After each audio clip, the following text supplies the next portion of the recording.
आज हम जो उड़ान प्रोजेक्ट है उसके तहत जो हमें कार्य पुस्तिका दी गई है उनमें क्लास 8 का जो पहला चैप्टर है फसल उत्पादन एवं प्रबंधन के प्रश्नोत्तर करेंगे। इसमें कार्यपत्रक फर्स्ट है, इसमें है सही मिलान कीजिए।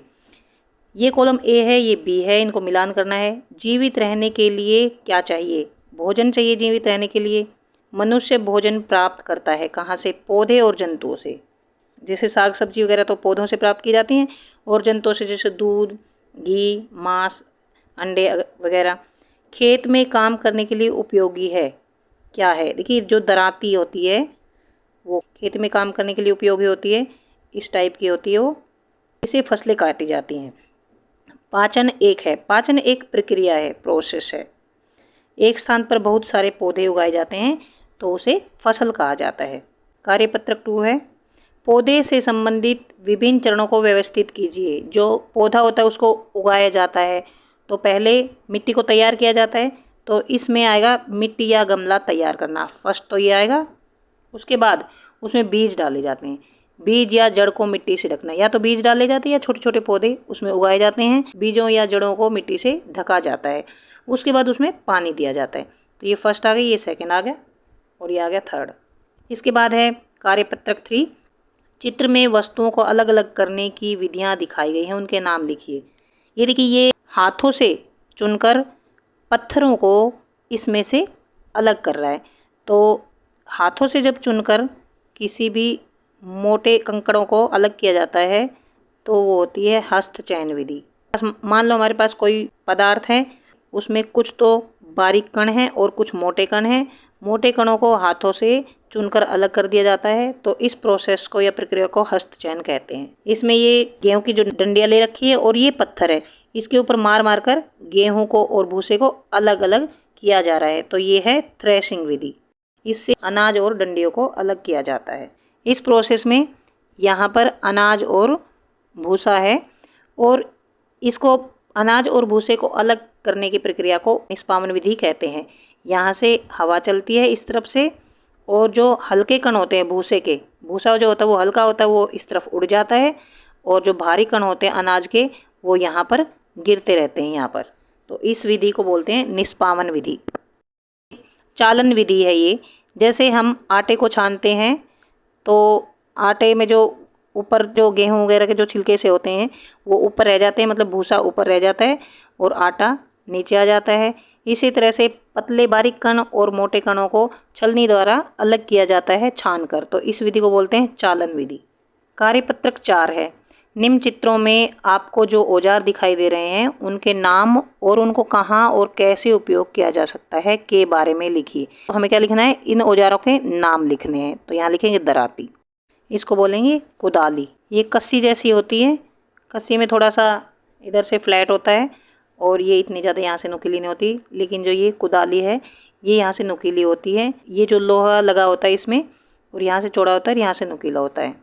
अब है उनको कहाँ और कैसे उपयोग किया जाता है। इनको उपयोग किया जाता है खेतों में, इनको उपयोग किया जाता है जैसे बगीचे में, या खेतों में भी उपयोग किया जाता है, या मैदानों में भी उपयोग किया जा सकता है, जैसे गड्ढा वगैरह खोदना है या पौधे लगाने हैं, या फिर खेतों में भी उपयोग किया जा सकता है। जैसे क्यारियाँ वगैरह बनाते हैं तो उसको मिट्टी को खोदा जाता है। अब इसका कैसे उपयोग किया जाता है? तो इसका उपयोग किया जाता है फसल काटने के लिए।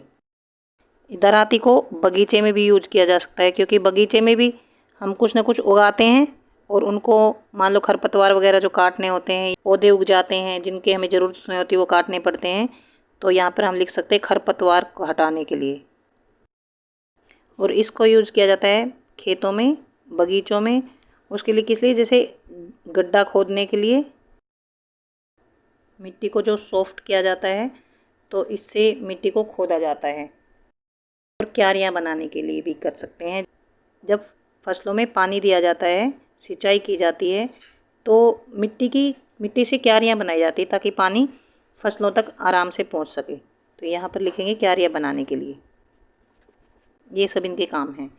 इसके बाद आते हैं हम, ये कार्यपत्रक 5 है। यहाँ दिए गए चित्रों को सही क्रम में व्यवस्थित कीजिए।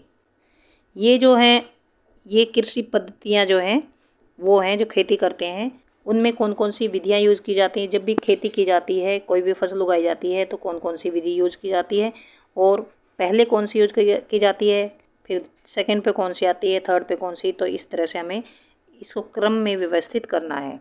तो सबसे पहले इसके लिए मिट्टी को तैयार करना लिखेंगे यहाँ पर।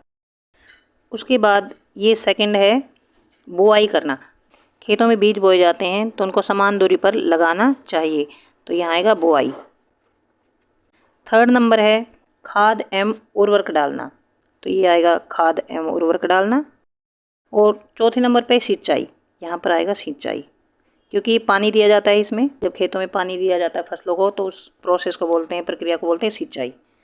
अब उसके बाद आता है खरपतवार से सुरक्षा। जब पौधे थोड़े बड़े हो जाते हैं तो उनमें अलग से छोटे छोटे पौधे उग जाते हैं जिनकी हमें ज़रूरत नहीं होती।